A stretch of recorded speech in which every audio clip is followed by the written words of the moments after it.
Back in book 1 of Sailing Adrift, we completely refit our 1972 vintage sailboat in our driveway. And then we splashed it into the Columbia River. And guess what? It floats. So now we're gonna move aboard and live our lives on the water.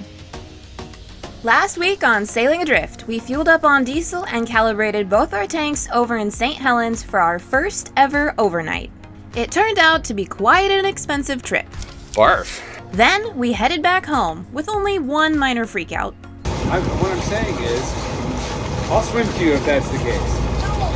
I'm just joking. Okay, let's calm down. I'm not calm. I'm Not calm. right now. Happy to report we made it home. Nobody died and nobody cried. We did it. We did got it. our first sleepover.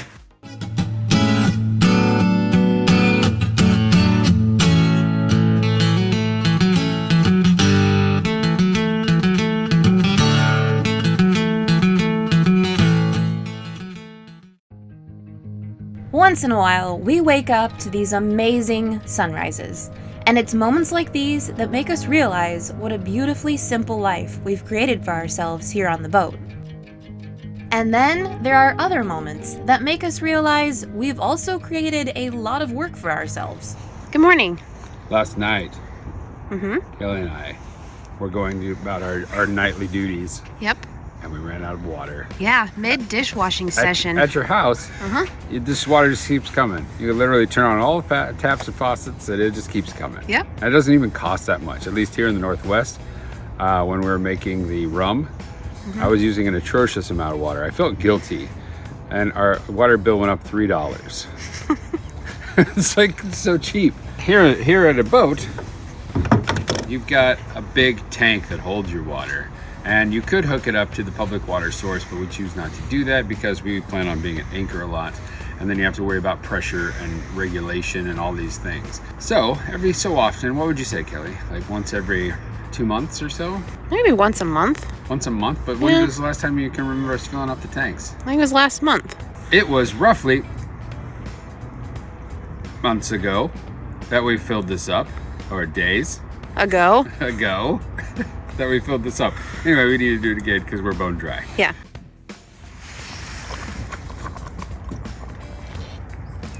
So you take the hose and you just kind of toss it up here. Yep. That little funky thing on the front is a counter. It works kind of well. It tells you how many gallons have flowed through it. It's a good gauge. Yeah. Come on. So, we forgot to turn the water on. Good job. Anyway, this left one says fresh. It's hard to see. And this one says flush. Flush water tank's pretty darn full. It's at 90%. So we're concerned only with this fresh tank today. Take that out, set it aside, get this thing ready to go. Ready? Yep.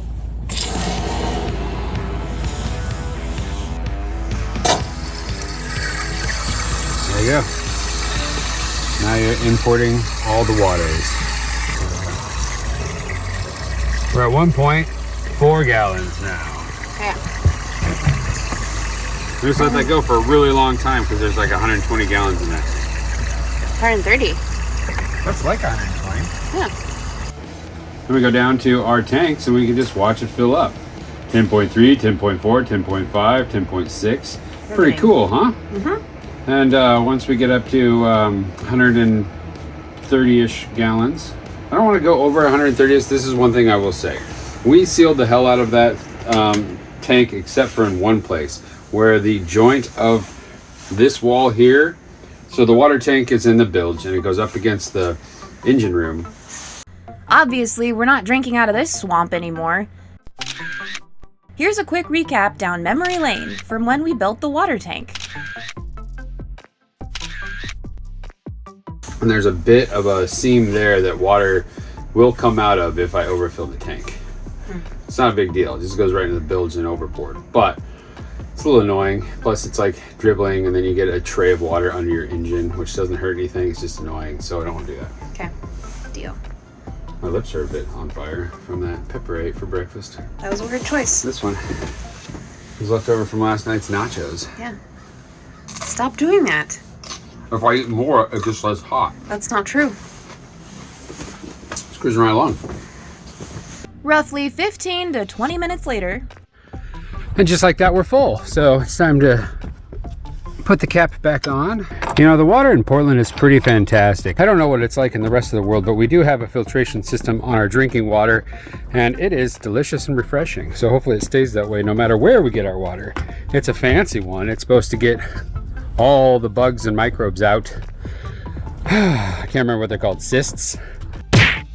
Yep, tiny one-celled organisms that are resistant to chlorine, and if a human ingests them, they can easily turn into nasty parasites. CYST, cysts. Anyway, it keeps those out of the water too. So hopefully we won't have any Montezuma's revenge when we go to Mexico, but we'll probably still end up buying bottled water because better safe than sorry, and it's not that expensive to fill up with bottled stuff. 5 gallons at a time. There, the water is off, but you can't tell because our hose is still all fat. So you go like this, and it deflates like an old man's noodle.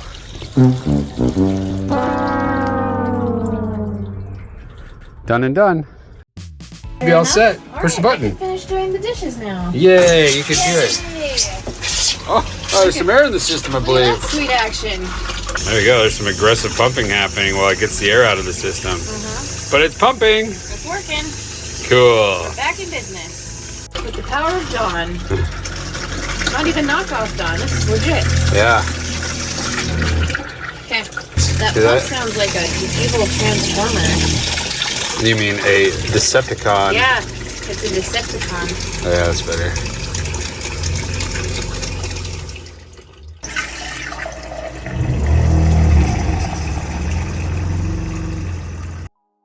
Looks like it's also laundry day again.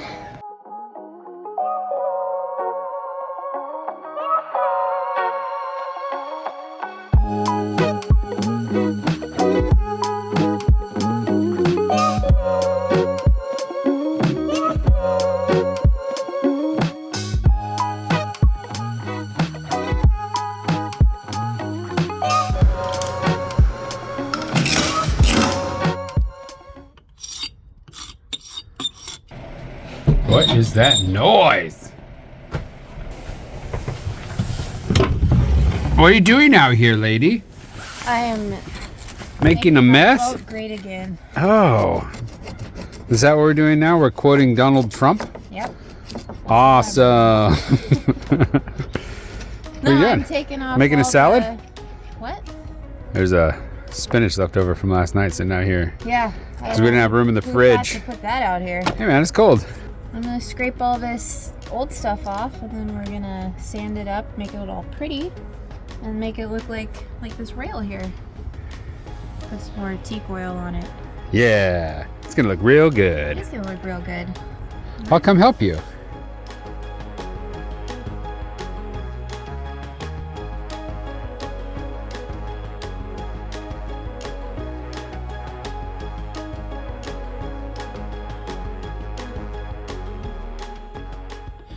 This scraper is definitely worth the price I paid for it.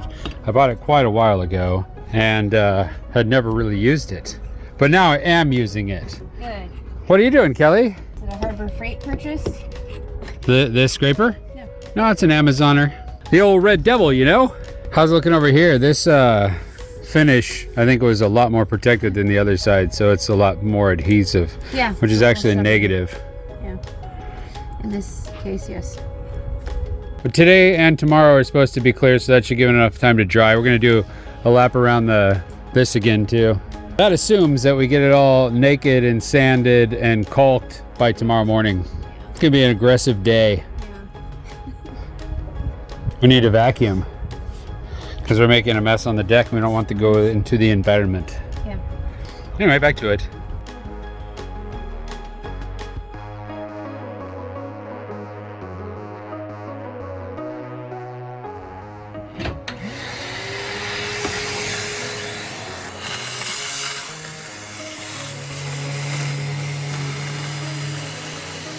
Then we started sanding in preparation for caulking and applying the teak sealer.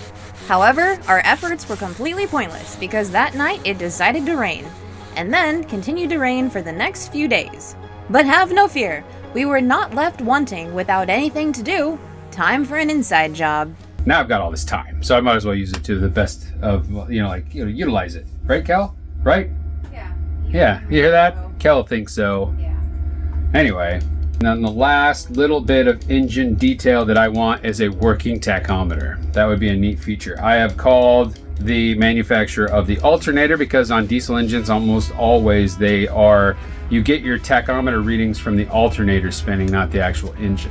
I've called the manufacturer for the alternator and I found out that it's a 12 pole, not a 16 pole like they thought it might be. I've called the manufacturer of the Wake Speed 500, the WS 500, which is the external alternator regulator. It's super trick, but it's doing its part. And this tachometer up here, so-called this company, this is made to do exactly what it's meant to do. It's made to go off an alternator and it's supposed to be working, but for some reason it just sits at 750 RPMs no matter what revolution, like how much throttle you give it, it just sits there. So something's going on here. I don't know if it's a faulty unit here or what. We did inherit this with a boat, so who knows if it actually works, but I'm not going to go replacing things until I have done a little bit more troubleshooting. Well, that's a lot of rambling, so what exactly is the game plan here? See if I can get into the Wakespeed's backend software. You're somehow able to plug in a computer to the unit and then get some information from that, and that should show a tachometer reading, supposedly. And if that's working properly, then we know that it's probably this guy up here because it's getting the proper voltage it's supposed to. And who the heck knows what's going on with it? We might just have to buy another one of those. Or we could just buy more cheap gadgets from Harbor Freight. What's that thing? This is a photosensitive tachometer. Duh. This is what we're going to use to calibrate our tach now that I've got it up and running. Cool. Here's a helpful hint. When you're wiring up your tachometer, don't hook it to the field wire, hook it to the stator wire, and then it works. Because before it wasn't. That's a good tip. Yeah. Turns out, while Chris was playing the classic guessing game of what wire goes where, he assumed the alternator wire color would match the engine wiring loom, so he literally had his wires crossed. 2 quick crimps later, we're all fixed, but now it's time to calibrate it. So, we have to cut a piece of this tape and attach it to the flywheel, or the thing that we want to measure. And then, I guess we just aim it at that and see if our tach reads at the same level that this thing does. So I guess we have to assume that this is correct. But Yeah. the way it works, counting the times this go by, seems pretty reliable. So what does the tape do? The tape gives it something to reflect off of, and then apparently this guy just like counts the number of time it flashes. But think about this, like it's gonna do like 2,500 flashes in 1 minute. And this thing's that, like, machines are better at counting than people. That's all I have to say. Going in.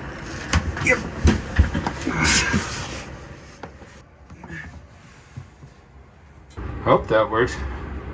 Feels like with spinning this fast, it might fling the tape off. We'll find out. Next step is to turn the engine on. But before we do that, we should get this thing all ready to go. I put batteries in it. Good work. Please hold while I consult the manual. Okay, the reflection tape is on. Press and hold the test button, keep the match the shuffle section to read your color display. The reading stable or nearly stable, note the reading display, and then release the test button. Okay, here we go. Firing up the engine. All clear. Clear.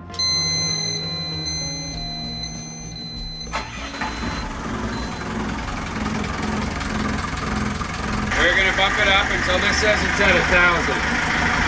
You call that 1,000? Yeah. Me too. It's right on. Okay.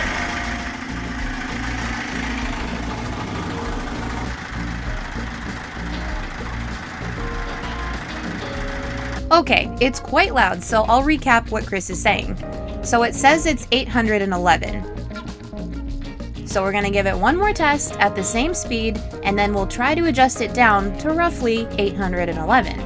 And then confirm it at 1,000, and confirm it again at 2,000.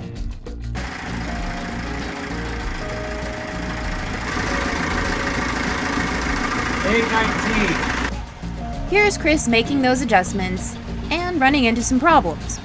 Either this fits and I just adjusted the hell out of it, or it stopped working. Okay, we're getting close. This is saying that we should be about 1,075 RPMs. I finally had to take the instrument off the wall to try to get this because this fine tuning was difficult. I was afraid it wasn't going to work, but right now it's reading at just over 1,000, which is about right. Check out the small details of, like, you barely twist this thing and it jumps all over the place. Look at this. But like the smallest twitch goes way up, way down. I'm gonna rev it up to 2,000 RPM and just check to see what that is. The maximum for our engine is 2,400, so 2,000 would really be as high as we'd ever really want to push it.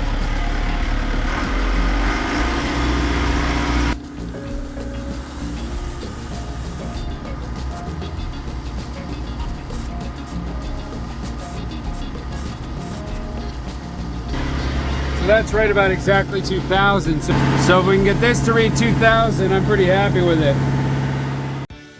So after all of that, the adjustment knob really doesn't adjust all that much. It's weird. It's like, it's either kind of right or really wrong. And then it stutters at just about exactly right, but it won't stay there. It just either pops back up to really wrong or back down to kind of right. The big part about a tax job is for it to be relatively correct. So as long as it's not like ridiculously off, I guess it'll be fine, but it is annoying. We'll have to remember the maximum RPM of 2,400 is really more like we should never go above 2,000. Anyway, it's good enough. And maybe when we plug it in, it'll just mysteriously stay in that area. I try to get it to ride that as long as possible. It was like a 1 count and then drop back down. So maybe when we install it, something will tweak and it'll stay there. Who knows? We'll find out. And guess what? We did find out. I just want to draw your attention to this, Kelly. Check out right here. What's that? It's a working tachometer. I'm an electrical genius. Great job, Mr. Genius. Good timing. Now that the rains have passed and the weather is holding, we can get back to sanding our Brightwork project.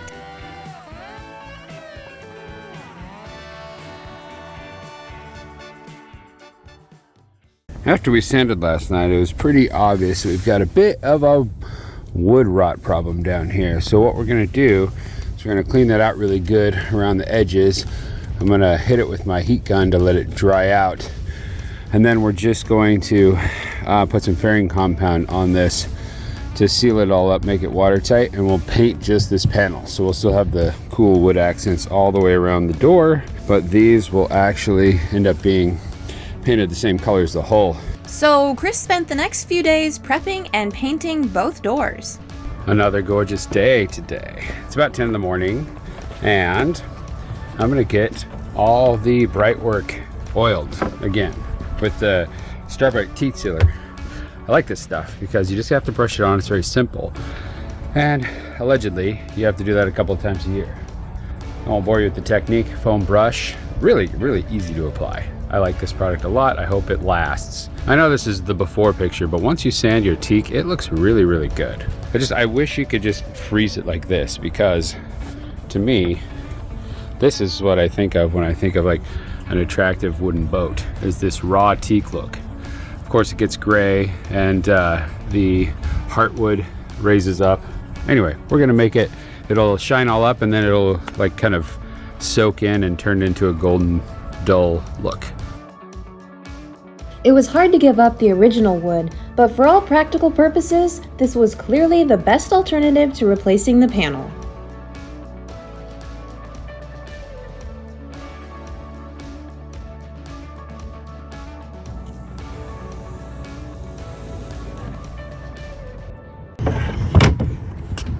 Yeah, so the Brightwork's all done.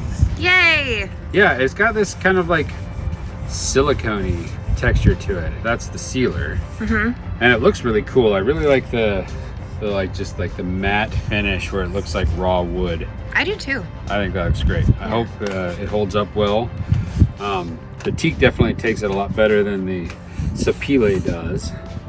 And so it looks pretty sharp. Pretty happy with it. And it'll be good for at least a year, we hope. Hopefully. Yeah. You should reseal it every year give it another coat or so. Quick sanding, give it a coat. Pretty easy to apply, and that's the key. Yeah, the key is easy. Yeah. So for now, we're happy with Starbright Teak Sealer. Ching! So cheesy. And we redid both of the benches. They looked pretty terrible before. What do you say? Hey, put your foot on my new bench. It's our bench. Yeah, they were just like that old gray, ugly teak look. They were beyond the grade teak. They were pretty darn gross. So we used the teak cleaner first, and then we resurfaced them. After you sanded the Well, yeah, there was too much in them, so I had to remove it. there was a lot. But now they're smooth and sexy. Yeah.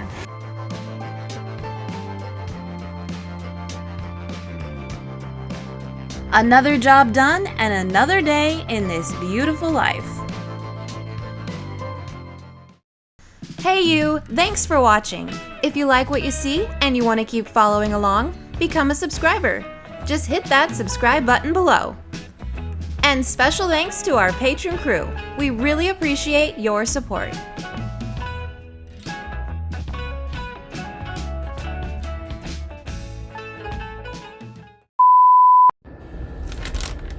This is what happens when you run out of propane on your boat. If we're in the middle of the ocean, it'd be time to like break out the cereal. But since we're still in the marina, we'll just go down the road to the bar that has all-day happy hour on Mondays.